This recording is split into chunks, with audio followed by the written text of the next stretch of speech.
खरीदनी है ताला, मरनी है गेट में, दर्द भइला पेट में, आ गई खेत में।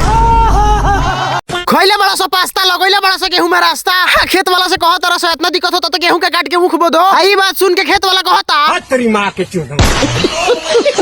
उठैला सा 5 बजे भोर में, कोलो हस खेत में जा। खेत में पहुंच के देखनी तो खड़ियाई रहनी हमार पापा जी, बैठे रही हमार माँ।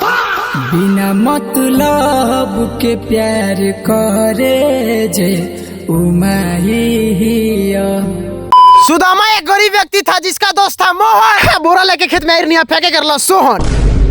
हमरा खेत में लगा 5 मिनट बाद आ गई हमार दादाजी। राजा जी उठैनी है बोरा, धैनी है पीठ पर, लोग लगल देखे, हम लोग नहीं फेंके। बरसों के बुतल दिया आज लगल बरे, सारा सोहन फेंकले के बाद विशाल ब्लॉगर चल देलक घरे। अब वीडियो अच्छा लगा लोग तो एगो फॉलो तो बनते बा, प्लीज कर दो लोग।